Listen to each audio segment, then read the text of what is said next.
Hello students, चलो अब simple interest का दूसरा लेक्चर लेते हैं हम लोग।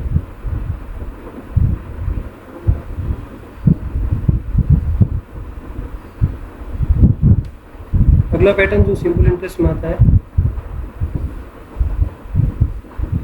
मान लो क्वेश्चन दे रखा है mister x invest ₹90500 in a bank at 7.5% per annum SI while calculating the rate was wrongly taken as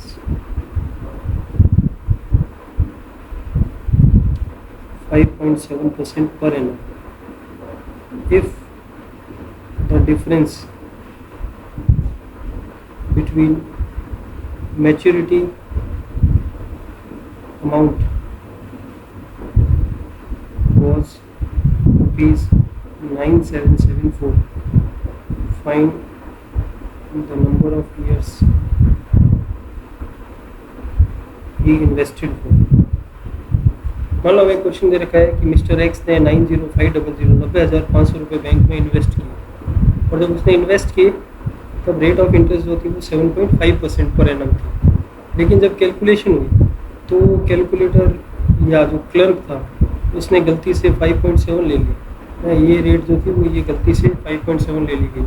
तो ये कह रहा जो डिफरेंस था अमाउंट में वो 9774। तो बताओ कितने ईयर्स के लिए पैसा इन्वेस्ट किया था हमने। तो देखो ये जो डिफरेंस आ रहा है 9,774 रुपये का 9774 का, वो किस वजह से आ रहा है? एक पार्ट में गलती हो गई ना, रेट जो है वो चेंज होके 7.5 की जगह 5.7 ले ली गई। तो एक रेट की वजह से ये सारा डिफरेंस आ रहा है। तो ऐसे क्वेश्चंस में हम दो तरीक़ों से इस क्वेश्चन को कर सकते हैं। पहला तरीका तो ये है कि जो प्रिंसिपल है 90500 रुपीज़, मान लेते हैं जो टाइम है वो x ईयर्स है और रेट जो है ओरिजिनल वो है 7.5 और जो कल ले ली थी हम लोगों ने R2 बोलते हैं उसको 5.7। तो हम दो अलग अलग इंटरेस्ट निकाले, एक तो 90500 इंटू x इंटू 7.5 इस रेट से 7.5 से अपॉन 100 ये इंटरेस्ट, और 90500 एट 5.7 फॉर x ईयर्स। अगर दोनों इंटरेस्ट का जो डिफरेंस देखें वो हमें कितना दे रखा है 9774 दे। तो P into T into R formula में लगा दिया, लेकिन दोनों में रेट हमने चेंज कर दिया ना, रेट एक 7.5 और एक 5.7। तो ये 0000 कैंसिल, ये 0000 कैंसिल। हमारे पास 905 और x ये तो कॉमन आ रहा है, बाकी बच रहा है हमारे पास 7.5 और 5.7 और सामने बच रहा है हमारे पास 9774। ये आपका 1.8 बचेगा equals to 9774। That means x की जो वैल्यू है वो जाएगी 9774 और 905 इंटू 1.8। इसको आप कैलकुलेटर से सॉल्व करोगे तो आपका आंसर जो है कितना ईयर्स आएगा, 6 ईयर्स आएगा। तो ये इसका बेसिक मेथड है कि आप एक बार जो सही रेट है उससे आप ऐसा ही निकालो, एक बार गलत रेट से ऐसा ही निकालो। दोनों ऐसा ही का जो डिफरेंस है वो कितना है 9774 ना। तो दोनों के डिफरेंस में जो भी x है आपका या जो भी t है उसकी वैल्यू आपके पास आ जाएगी। ये तो इसका बेसिक मेथड है। हम चाहें तो इस क्वेश्चन को एक ट्रिक से कर सकते हैं। कंसेप्ट है कि हमारा फॉर्मूला होता है P into T into R upon 100 equal to simple interest. अगर मान लो किसी एक चीज़ में चेंज हो गया, अगर मान लो P चेंज हो रहा है, प्रिंसिपल चेंज हो रहा है तो हम बोलेंगे डेल्टा P ना, T चेंज हो रहा है तो हम बोलेंगे डेल्टा T, और अगर R चेंज हो रहा है तो हम बोलेंगे डेल्टा R। किसी एक चीज़ में चेंज होगा तो SI भी चेंज हो जाएगा, तो SI को हम बोलेंगे डेल्टा SI। तो ये जो फॉर्मूला है वो ऐसा बन जाएगा P इंटू टी इंटू हमारे क्वेश्चन में डेल्टा R था क्योंकि रेट चेंज हो गई upon 100 equal to SI।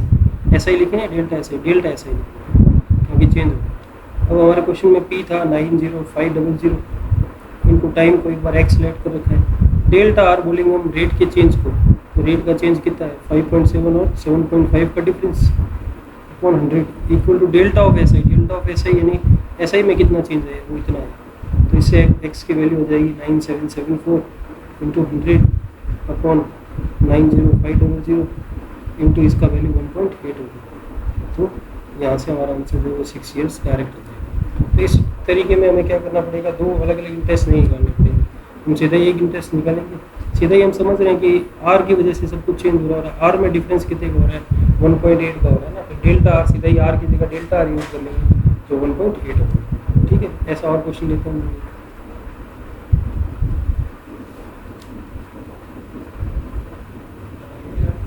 A certain sum of money was put at SI for 2.5 years at a certain rate of SI. Had it been put at 4% higher rate, it would have fetched rupees 500 more. Find sum of money. Scanner का question है ये।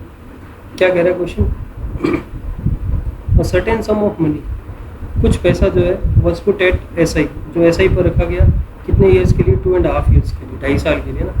अगर ऐसा होता कि rate 4% ज़्यादा होती, 4% higher rate पे अगर हम उसको रखते तो it would have fetched rupees 500 more. 4% rate अगर बढ़ जाती या 4% हायर रेट पे अगर हम उसको रखते तो 500 रुपये का फ़ायदा ज़्यादा होता, मतलब हमें जो इंटरेस्ट मिलता वो 500 रुपये ज़्यादा मिलता। तो हमें सम निकालना है इसमें। इस क्वेश्चन में भी रेट का ही डिफरेंस है, 4% हायर रेट है, यानी जो भी पहला रेट और दूसरा रेट होगा R1 और R2 उसमें डिफरेंस कितने का हो जाएगा, 4% का। तो फिर वही फॉर्मूला लगा देते हैं, P into delta R into T upon 100 equal to delta SI। Principal दे नहीं रखा तो P को P छोड़ देते हैं। डेल्टा आर में रेट का डिफरेंस 4% हो जाएगा, time 2.5 years upon 100 equal to delta SI में चेंज कितना था, 500 रुपये का, आपका P हो जाएगा 500 into 100 upon 4 into 2.5, cross multiply कर दिया तो 5000 रुपीज़ आपका आंसर हो जाएगा। तो आपका प्रिंसिपल आंसर कितना रुपीज़ हो जाएगा, 5000 हो जाएगा। अगर आप लोग सीधा इसको करें, देखो 2.5 साल में जो 2.5 ईयर है ना, 2.5 साल उसमें हमें 500 रुपये ज़्यादा मिलते हैं, यानी हर साल हमें कितने रुपये ज़्यादा मिलते हैं, 500 अपॉन 2.5 कितना होता है, 500 अपॉन 2.5 200 रुपये। मुझे हर साल 200 रुपये का फ़ायदा होता है, और ये 200 रुपये का फ़ायदा किस रेट की वजह से हो रहा है, 4% की रेट से। तो किसी चीज़ का 4% जो है वो 200 है। तो अगर हमारे पास ऑप्शंस होंगे तो हम देख लेंगे कि 4 ऑप्शंस में से किस ऑप्शन का 4% करने पे 4% करने पे 200 रुपये आता है। तो 5000 का अगर मैं 4% डायरेक्ट करूँ तो मेरे पास कितने रुपये आ जाएंगे, 200 रुपये है ना। तो मुझे हर साल 200 रुपये का फ़ायदा होता है। ऐसे क्वेश्चन हम वो करते हैं। एक और इस टाइप का क्वेश्चन देखते हैं, 2 equal sums of money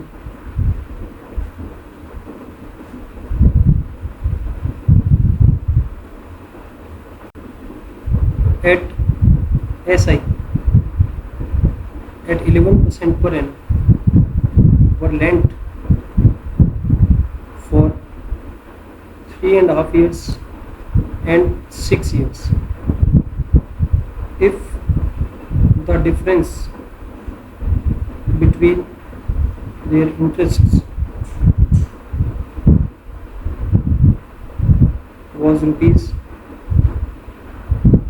2750, then principal was principal कितना होगा। क्या कह रहा है ये question, 2 equal sums of money, दो बराबर पैसे हैं ना। हम एक बार ऐसे डायग्राम सा बना लेते हैं, इधर भी हमने x रुपीज़ दी, इधर भी हमने x रुपीज़ दिए है ना, दोनों तरफ इक्वल सम्स है, तो दोनों तरफ हमने x रुपये उधार दे दिए।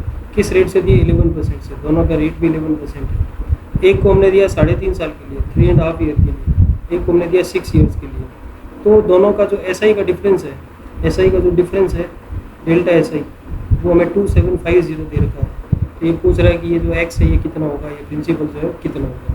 तो देखो इस क्वेश्चन में रेट सेम है ना, प्रिंसिपल सेम है, खाली क्या चीज़ चेंज हो रही है, टाइम चेंज हो रहा है। तो इस क्वेश्चन में फॉर्मूला हमारा बनेगा P into R, into delta T upon 100 equal to delta S I. इस बार डेल्टा टी हो रहा है तो पी हमारा एक्स मान रखा हमने, आर रेट 11% है, delta T difference between times 6 और 3.5 ईयर्स को अगर माइनस करें हम लोग तो कितना आएगा, 2.5 ईयर्स आ जाएगा, तो 2.5 साल आ गया हमारे पास, upon 100 equal to delta S I 2750। यहाँ से एक्स की वैल्यू निकालेंगे 2750 इंटू 100 अपॉन 11 और ये 2.5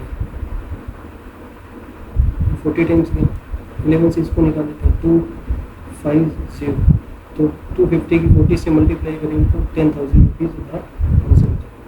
तो यहाँ पे प्रिंसिपल जो हो जाएगा 10,000 रुपये।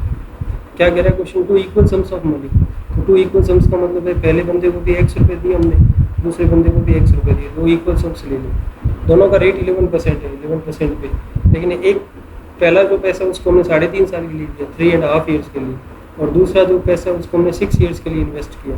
तो दोनों का एसआई का डिफरेंस जो है वो इतना आया 2750। तो यहाँ इस क्वेश्चन में साफ समझ में आ रहा है कि प्रिंसिपल सेम है, रेट सेम है, डिफरेंस किस में आ रहा है, टाइम में आ रहा है। तो टाइम को हम डेल्टा टी यूज़ करके क्वेश्चन को पूरा करें। तो इस तरह का क्वेश्चन जब भी आए आप ऐसा करेंगे। इसमें एक स्पेशल टाइप का क्वेश्चन और बनता है जो आपके स्कैनर में दे रखा है, वो करते हैं हम लोग। By mistake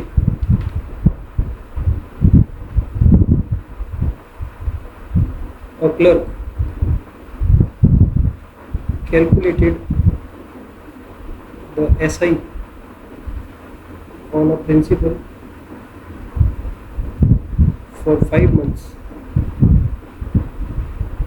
at 6.5% per annum instead of 6 months at 5.5% per annum. If the error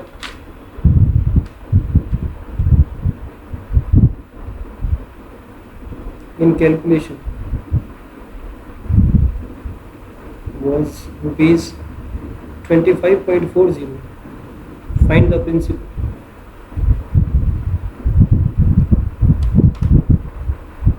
ये कह रहा है इस बार एक क्लर्क ने गलती कर दी, उसको बाई मिस्टेक वो क्या कर रहा है, clerk calculated the SI on a principal for 5 months at 6.5% per annum. उसने 5 मंथ्स का निकाल दिया, किस रेट से, 6.5% पर एनम से।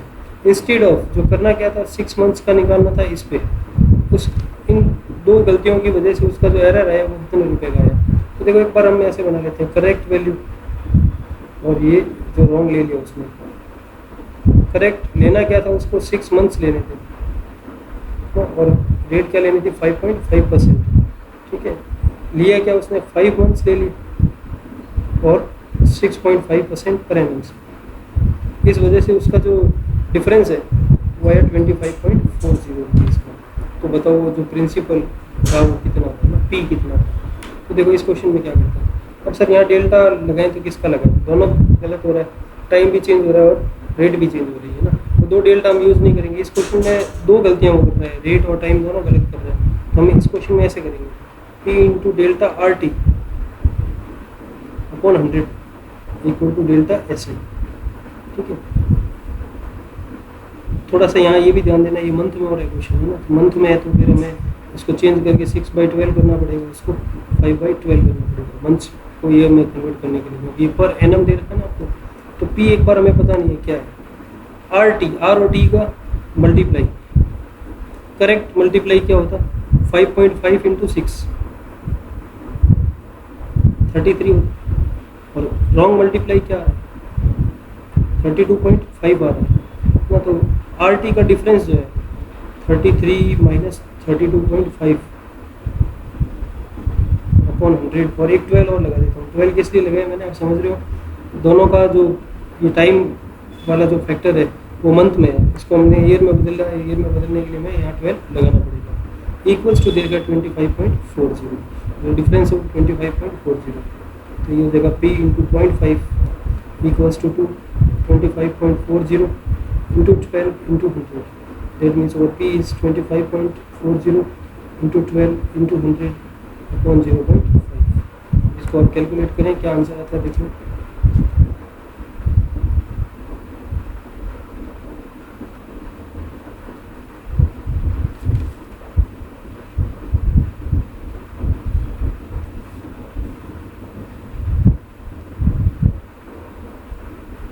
25.40 into 12 into 200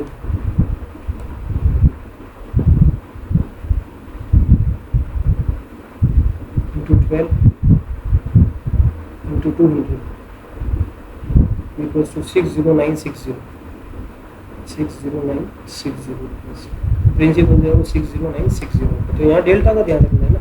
इस क्वेश्चन में वो दो गलतियाँ करते हैं, साथ साथ ही टाइम भी गलत ले रहा है और रेट भी गलत ले रहा है। और दो गलतियाँ करते हैं तो हम यूँ नहीं करेंगे डेल्टा आर डेल्टा टी, दो डेल्टा नहीं लगाएंगे, क्योंकि इस तरफ हम दो डेल्टा लगाते हैं और उस तरफ हम एक ही डेल्टा लगा रहे हैं ना। तो एक सिंगल डेल्टा लगेगा, सिंगल डेल्टा आर टी लगेगा, आर और टी का प्रोडक्ट जो होगा उसका सीधा हम डेल्टा कर देंगे।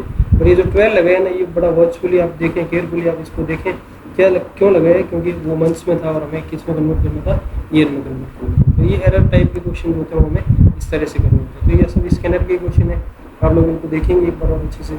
आगे एक और टाइप लेते हैं क्वेश्चन का।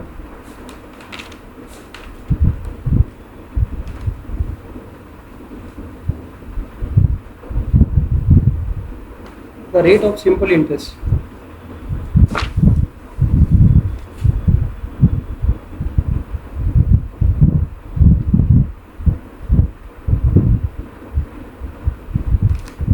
on a sum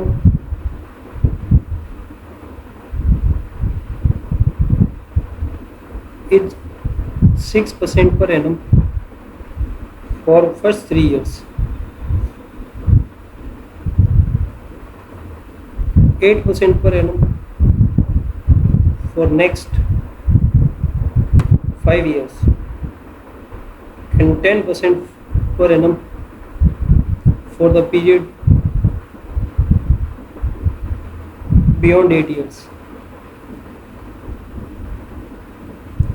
If the SI occurred by a sum for 10 years is rupees 1560, find the sum।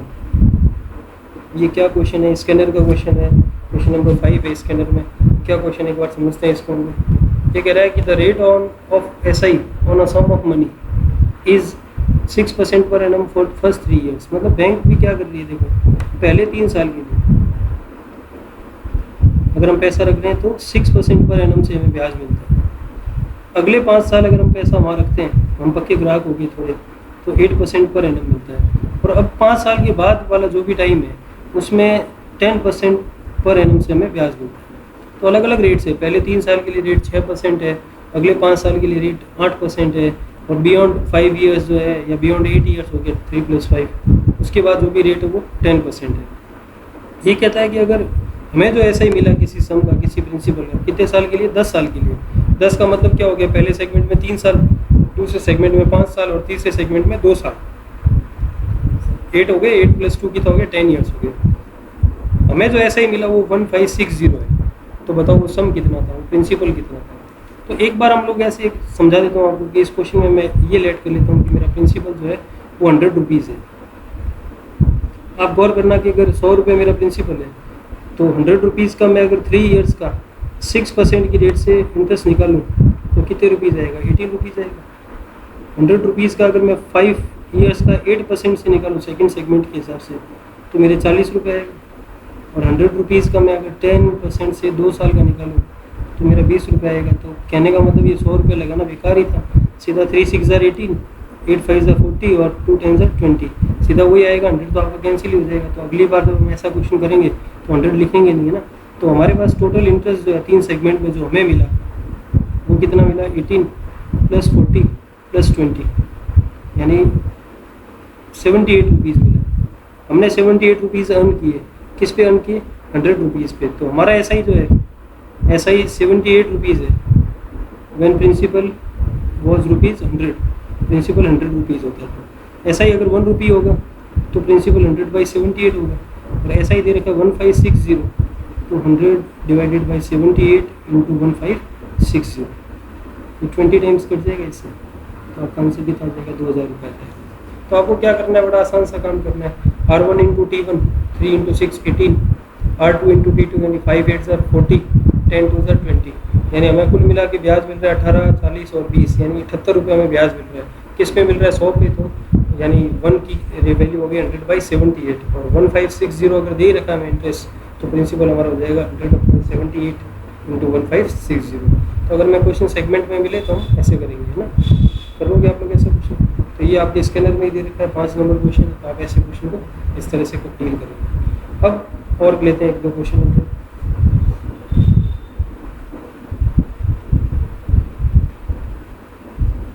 the SI on a certain sum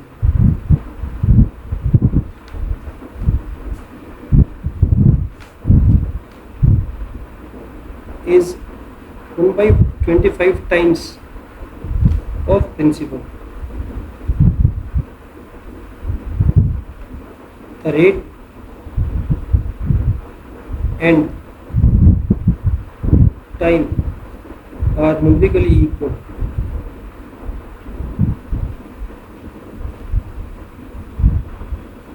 Find the rate per annum. ये क्या क्वेश्चन है? देखिए, ये कह रहा है कि किसी सम का सिंपल इंटरेस्ट उस सम का 1/25 टाइम्स है, उस प्रिंसिपल का 1/25 टाइम्स है। और एक कंडीशन और दे रखी है कि रेट और टाइम क्या है, इक्वल है। रेट और टाइम तो कैसे इक्वल हो सकते हैं? रेट परसेंट में होती है, टाइम ईयर्स में होता है, लेकिन ये इक्वल है, न्यूमेरिकली इक्वल है। न्यूमेरिकली का मतलब अगर रेट 6% है तो टाइम 6 ईयर्स होगा, रेट अगर 10% है तो टाइम 10 ईयर्स होगा ना। परसेंट और ईयर्स तो रहेंगे लेकिन वो न्यूमेरिकली इक्वल है, खाली उनकी वैल्यूज इक्वल है, ठीक है। तो ये पूछ रहा है रेट क्या होगी या टाइम क्या होगा, ऐसा करके आपसे वो क्वेश्चन पूछेगा। तो हमें मान लो रेट निकालनी है, तो रेट का हमारा फॉर्मूला होता है SI × 100/P × T। रेट को एक बार मैं x लेट कर देता हूँ। SI 1/25 टाइम्स ऑफ प्रिंसिपल है, तो लेट प्रिंसिपल हमने कितने रुपये मान लिया? 100 रुपये। तो SI इसका 1/25 टाइम्स है, 1/25 टाइम्स करोगे तो कितना रुपीज़ आ जाएगा? 4 रुपीज़ आ जाएगा। तो यहाँ लगा देते हैं 4 × 100। प्रिंसिपल की जगह हमने 100 लेट किया है। टाइम, रेट और टाइम इक्वल है, तो मैंने रेट को अगर x लेट किया हुआ है तो मेरा टाइम भी कितना हो जाएगा? x हो जाएगा। तो मैं यहाँ टाइम की जगह पे भी x लिख दूँगा। इससे क्या होगा? x, ये 100 और 100 आपका कैंसिल हो जाएगा और x की क्रॉस मल्टीप्लाई हो जाएगी, x² = 4 आ जाएगा। दैट मीन्स आपका x = √4 होगा। √4 की दो वैल्यू हो सकती है, +2 और -2, लेकिन हम यहाँ पॉजिटिव ही लेंगे क्योंकि इंटरेस्ट जो है वो पॉजिटिव रेट का ही है, तो 2%। तो ऐसे क्वेश्चन में रेट और टाइम जब इक्वल दे रखे होते हैं, तो ऐसे क्वेश्चन में रेट और टाइम दोनों को x मान लो। इससे क्या होगा? आपके दो अलग अलग क्वांटिटीज़ r और t नहीं आके आपके पास सिर्फ x ही आएगा, तो आपका x² बनेगा। x² किसी के इक्वल आएगा तो आपका x जो भी होगा रूट करके आप निकाल लेंगे। ऐसे क्वेश्चन में हम एक ट्रिक भी यूज़ करते हैं। मान लो इफ़, ट्रिक बोल देते हैं, if rate equals to time दे रखा है न्यूमेरिकली, क्वेश्चन में ये लिखा हुआ है, and SI is A/B times of principal. ज़्यादातर ये क्वेश्चन इसी फॉर्म में आता है। तो अगर हमें ऐसे क्वेश्चन में रेट पूछे तो हम सीधा ट्रिक भी लगा सकते हैं, √A/B × 100। इस ट्रिक से सीधा हमारा आंसर आ जाएगा। देखिए √A/B क्या कहेंगे हमारे क्वेश्चन में? A/B जो है वो 1/25 है ना, 1/25 टाइम्स ऑफ प्रिंसिपल। तो मैं यहाँ 1/25 लिख दूँ, इंटू यहाँ क्या कर दूँ? 100 कर दूँ, तो 4 टाइम्स आएगा। √4 जो है वो मेरा कितना हो जाएगा? 2% हो जाएगा। अगर रेट की बात करेगा तो 2% पर एनम, और अगर टाइम की बात करेगा तो 2 ईयर्स हो जाएगा, ठीक है। तो ऐसा क्वेश्चन आप लोग कर लेंगे, लेकिन ये ट्रिक तभी लगेगी जब रेट और टाइम न्यूमेरिकली इक्वल हो और SI जो है वो A/B टाइम्स ऑफ क्या हो? प्रिंसिपल। कर लेंगे ऐसा। चलो नेक्स्ट बात,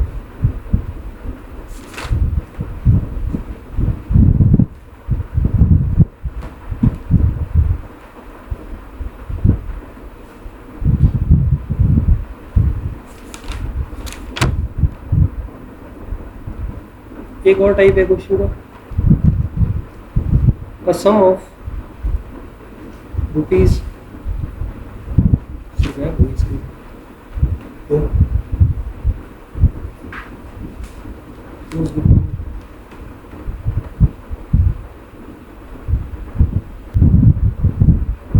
a sum of rupees 44,000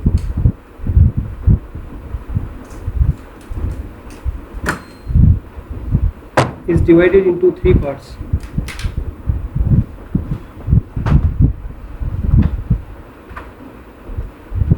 such that the corresponding interests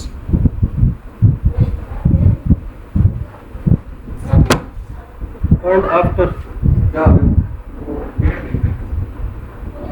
2 years, 3 years and 6 years may be equal at SI with rates 6% per annum, 8% per annum and 6% per annum respectively.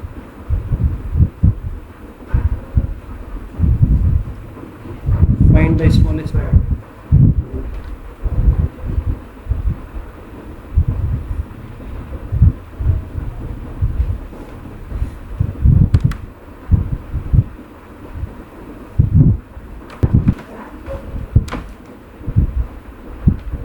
क्या कह रहा है 44,000 रुपीज़ जो है वो 3 पार्ट्स में divide करना।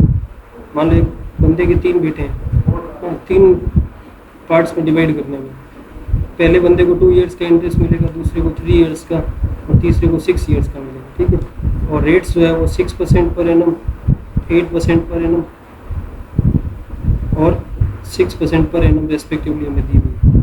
ये कह रहा है इन तीनों में से अगर 44 और तीनों का 6%, 8%, 6% और ये जो रेस्पेक्टिव टाइम दे रखे हैं उनके बाद इंटरेस्ट सेम आना चाहिए। मतलब पहले सेगमेंट का, दूसरे का और तीसरे का, तीनों का इंटरेस्ट क्या होगा, सेम होगा। तो हम ये लेट कर लेते हैं कि पहले बंदे को X रुपये मिले, दूसरे को Y रुपीज़ मिले, तीसरे को Z रुपीज़ मिले।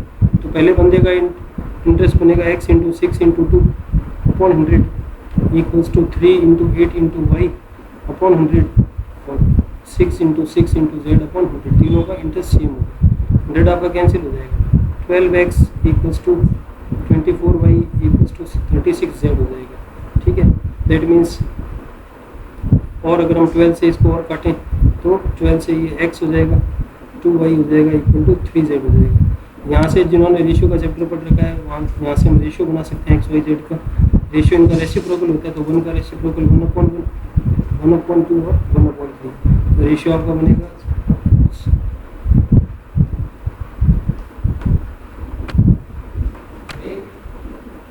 तो 6 एलसीएम हो गया तो हो जाएगा 6:3:2, यानी x, y और z का प्रिंसिपल का रेशियो 6, 3 और 2 होगा। वो मैं स्मॉलेस्ट पार्ट पूछा है, इनका सम हो गया 11। स्मॉलेस्ट पार्ट होगा 2/11 इंटू 44,000 में से बांटना तो स्मॉलेस्ट पार्ट जो है कितने रुपये हो जाएगा, 8,000 हो जाएगा। तो क्या करना हम लोगों को, x, y, z लेट कर लिया। पहले पार्ट का इंटरेस्ट, दूसरे पार्ट का इंटरेस्ट, तीसरे पार्ट का इंटरेस्ट इक्वल होना चाहिए। तो x equal to 2y equal to 3z आ गया। रेशियो में हमने पढ़ाया कि अगर इक्वल्स में क्वांटिटी हो तो कोफिशिएंट का रेसिप्रोकल जो होता है वो रेशियो के इक्वल होता है। अब रेशियो जो हमारे पास आ गया और सम आ गया हमारे पास के 11 है तो 44,000 का हम लोग बांट देंगे। आप लोग अब इसके क्वेश्चन जो है वो करके देखें। मैंने इसके अंदर के भी काफ़ी क्वेश्चन ले लिए, बुक में तो इसके 10 ही क्वेश्चन दे रखे हैं, वो आप आराम से कर सकते हो। एक जगह एक क्वेश्चन में बुक में आपका आंसर आता है 1.6 ईयर्स। तो 1.6 ईयर्स आंसर आने का मतलब है 1 year plus 0.6 years. 1 year plus 0.6 को आप 12 से मल्टीप्लाई कर दो, ये मंथ में चेंज हो जाएगा आपका। तो आपका आंसर हो जाएगा 1 प्लस 7.2 मंथ्स, यानी आपका फाइनल आंसर हो जाएगा 1 ईयर 7 मंथ्स। बुक में इतना ही दे रखा, लेकिन 0.2 और बढ़ा भी दो। इस 0.2 को आप 30 से मल्टीप्लाई कर दो, इससे डेज में आ जाएगा। तो आपका आंसर हो जाएगा 1 ईयर 7 मंथ और 6 डेज। एग्जैक्ट आंसर होगा 1 ईयर 7 मंथ और 6 डेज, लेकिन बुक में दे रखा 1 ईयर 7 मंथ, तो आप वैसे ले लेना। 1.5 ईयर्स और 1.6 ईयर्स अलग अलग चीज़ें होती है। 1.5 ईयर का मतलब 1.5 ईयर होता है, वो 1 साल 6 महीने होगा। लेकिन 1.7 ईयर का मतलब ये होता है। ठीक है ना, तो आप लोग इसको देख लेना। आप ऐसा ही पूरा करना, कल हम यही करेंगे। तो आज के लिए इतना ही बहुत है। Thank you very much.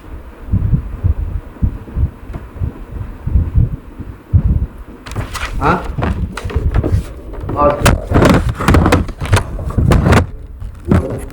गुरुवार है क्या? 2 दिन तो आइए आपने दिलवा देंगे। संडे ने मैं छुट्टी कर दूंगा सारा दिन। फिर नहीं